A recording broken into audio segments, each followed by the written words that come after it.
நம்ம எல்லாருக்குமே ட்ரெயினில் போகிறது ரொம்ப பிடிக்கும். அதுவும் தனியாக போகிறது ஒரு அட்வென்ச்சரஸான விஷயம். இன்றைக்கி பார்க்க போகிற கதை, ஒரு சின்ன பையன் ஃபர்ஸ்ட் டைம் அவங்க பேரண்ட்ஸோட சப்போர்ட் இல்லாமல் தனியாக ட்ராவல் செய்ய போகிறான்.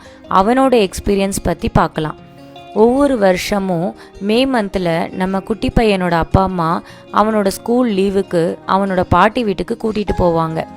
ட்ரெயினில் ட்ராவல் பண்ணுற அவங்க 15 days அங்கே இருந்துட்டு அதே ட்ரெயினில் அகைன் ரிட்டர்ன் ஆவாங்க. கொஞ்சம் வருஷத்துக்கு அப்புறம் அவன் பெரிய கிளாஸ் போயிட்டான். அதனால் அவன் தன்னோட அப்பா அம்மா கிட்ட, நான் இப்போ பெரியவன் ஆயிட்டேன், இந்த வருஷம் நான் பாட்டி வீட்டுக்கு தனியாக போயிட்டு வரேன்னு சொல்கிறான். கொஞ்ச நேரம் திங்க் பண்ணிவிட்டு அவனோட பேரண்ட்ஸ் ஓகே சொல்கிறாங்க. ரயில்வே ஸ்டேஷனில் பிளாட்ஃபார்மில் வெயிட் பண்ணிட்டு இருக்கப்போ அவங்க அப்பா அந்த பையன்கிட்ட எப்படி சேஃபாக இருக்கணும்னு அட்வைஸ் கொடுக்குறாரு.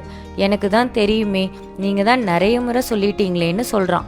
ட்ரெயின் ஸ்டார்ட் ஆக போகிறதுக்கு கொஞ்சம் முன்னாடி அவங்க அப்பா அவனோட காதில் மெதுவாக, கண்ணா, வழியில் உனக்கு ஏதாவது மோசமாவோ இல்லை பயமாவோ ஃபீல் ஆச்சுன்னா இதை எடுத்து பாருன்னு சொல்லி அவன் பேக்கெட்டில் ஏதோ வைக்கிறாரு.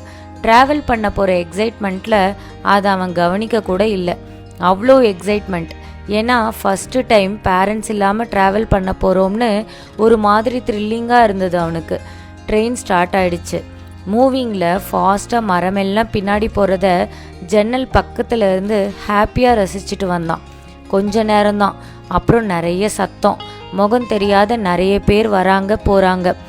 ஒருத்தராக போடுற சத்தம் மெல்ல அவனுக்கு தான் இப்போ தனியாக இருக்கோம்னு ஃபீல் பண்ண வச்சுது.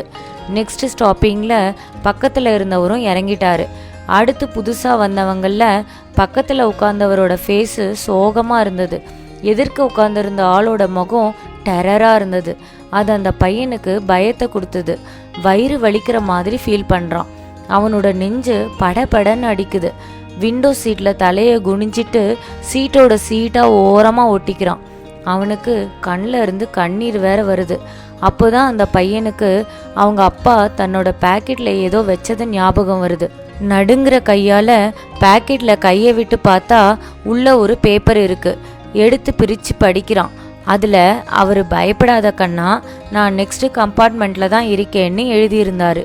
இமேஜினே பண்ண முடியாத அளவுக்கு ஒரு கான்ஃபிடென்ஸ் அவனுக்கு முகத்தில். பயம் போய் தைரியமும் வந்தது. பயத்தில் குனிஞ்சிட்டு இருந்த தலையை நிமித்தி முன்ன பின்ன தெரியாதவங்க முன்னாடி கம்ஃபர்டபுளாக உட்கார்ந்தான். அவன் இறங்க வேண்டிய இடம் வந்ததும் அவங்க அப்பாவை பார்க்க ஆர்வமாக இறங்குறான். ஆனால் அவங்க அப்பா அந்த ட்ரெயினில் அவனோட ட்ராவல் பண்ணலைங்கிற விஷயம் அங்கே ஸ்டேஷனில் அவனுக்காக வெயிட் பண்ணிட்டு இருந்த தாத்தா பாட்டி மூலியமாக தெரிஞ்சுக்கிறான். அப்போ அவன் முகத்தில் ஒரு சிரிப்பு வந்தது. இந்த மாதிரி நம்ம ஒரு விஷயத்தை செஞ்சு முடிக்கிறதுக்கு நமக்குள்ள ஒரு நம்பிக்கை இருந்தாவே போதும், நம்ம அதை அச்சீவ் பண்ணிடலாம்.